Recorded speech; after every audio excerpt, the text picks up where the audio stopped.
Warning: what you're about to hear is based on a terrifying legend that still haunts the dark forests of America. Many have listened, few have lived to tell the tale.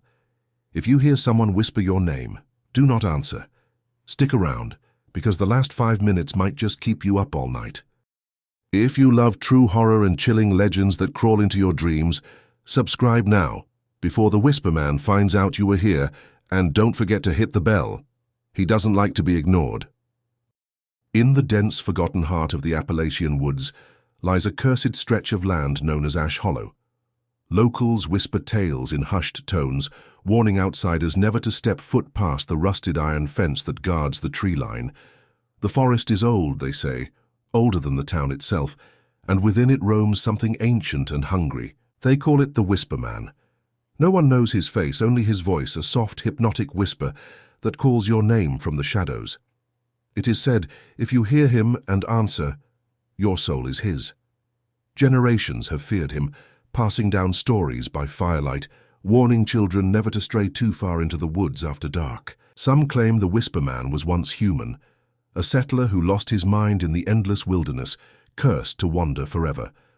Others believe he is something older, something born from the land itself, a vengeful spirit who feeds on fear, luring the curious and arrogant into his endless labyrinth of trees. Despite the warnings, every few years someone disappears. A hunter, a camper, a hiker. The town always gives the same explanation: accident, lost, ran away. But the old ones know better. They see the patterns, the same locations, the same chilling silence that falls over Ash Hollow when the whispers return. It was early autumn when the legend drew in its next victims. The air was crisp, the leaves blood red, and 4 teenagers from the nearby town dared to test the myth. They had heard the stories since childhood, laughed them off, mocking the old folks and their ghost tales. They thought it would be fun. Their names were Evan, the leader, Jess, the skeptic, Mark, the joker, and Mia, the shy one.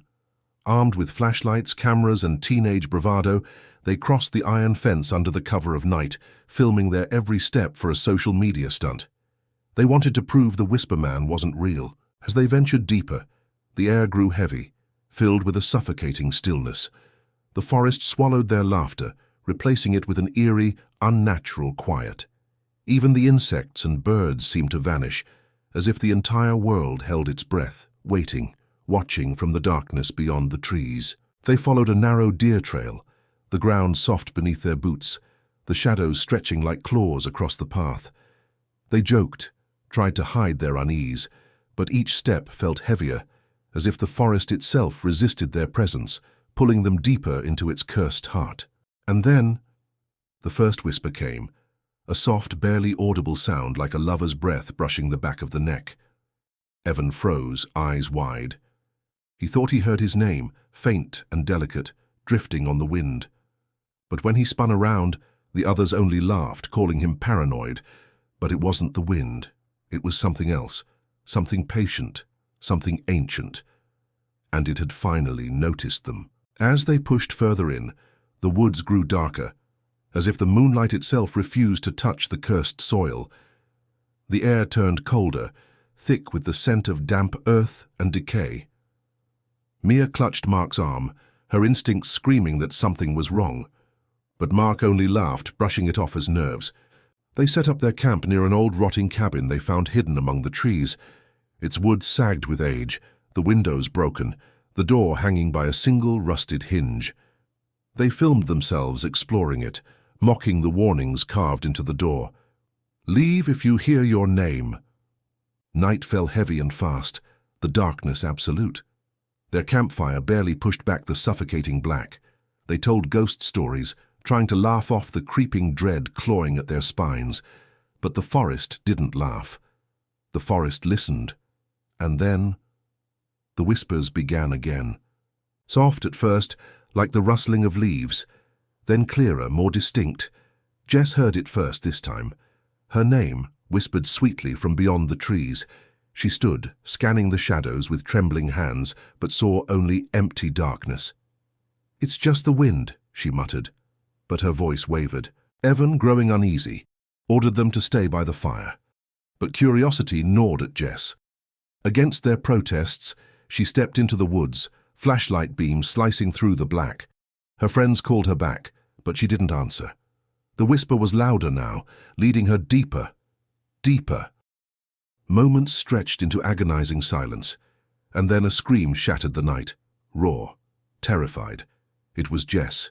They ran after her voice, stumbling through the dark, calling her name. But when they reached the source, there was nothing. No Jess, no footprints, only the whisper of the wind. Panic set in. Evan cursed, trying to sound brave, but fear dripped from every word. Mark wanted to go back, but Evan refused to leave Jess behind. Mia begged them to leave now, but they were too deep. The forest felt alive now, watching them, surrounding them. As they argued, the whispers returned, this time calling Mark's name. They spun in circles, the voice echoing from everywhere and nowhere. Mark snapped, cursing the unseen voice, daring it to show itself, and then the whisper was right behind him. He turned, flashlight shaking, only to see a shadow, tall, featureless, its form blending with the trees. It whispered his name again, sweetly, lovingly. And Mark, as if in a trance, stepped toward it. His friends screamed, but it was too late. The shadow swallowed him whole. Mia collapsed, sobbing. Evan dragged her to her feet, forcing her to run.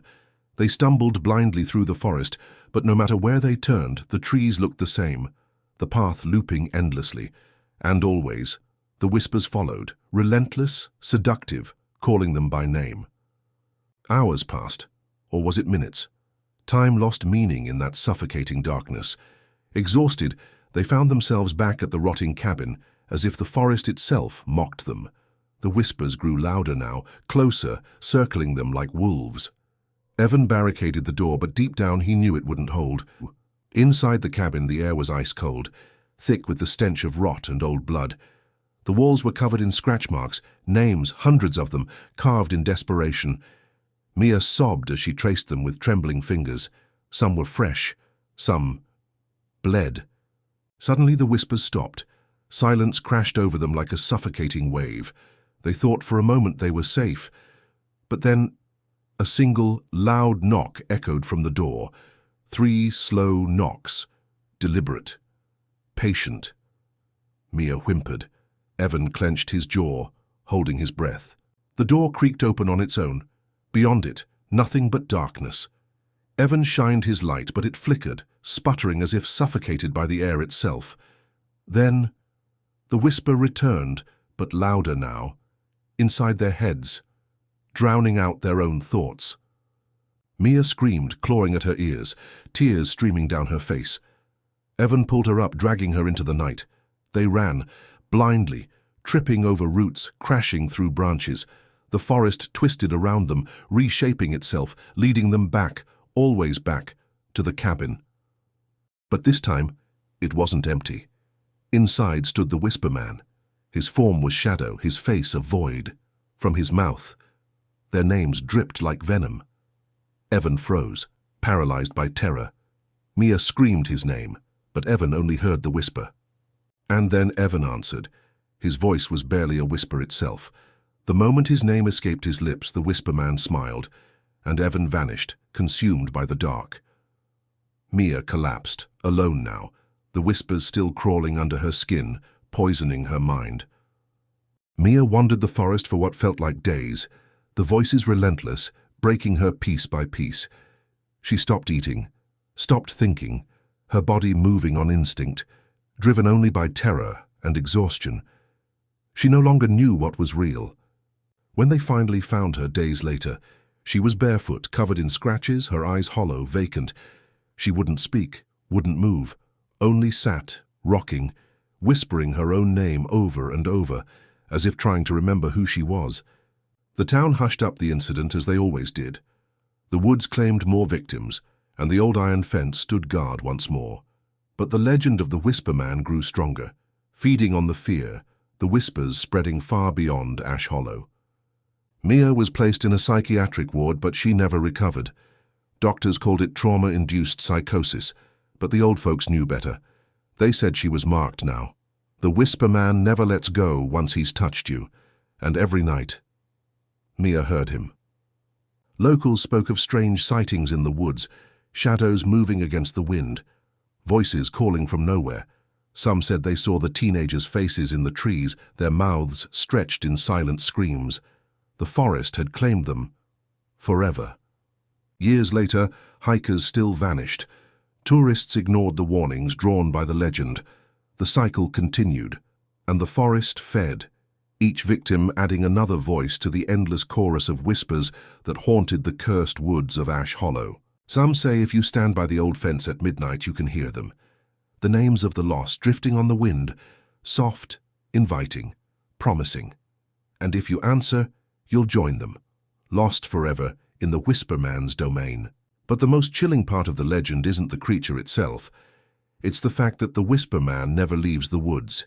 He doesn't have to.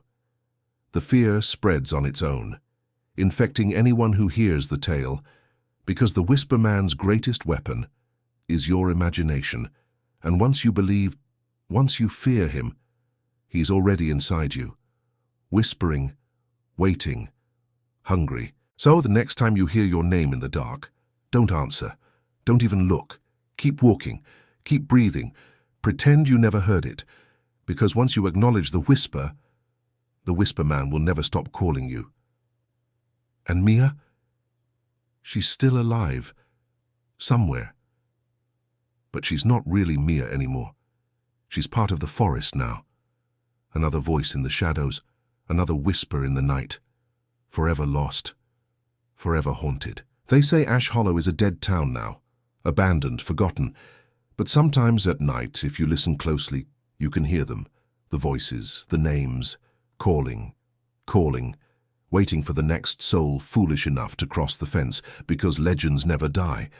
And in the heart of Ash Hollow, the Whisper Man still waits, patient, eternal, whispering your name in the dark.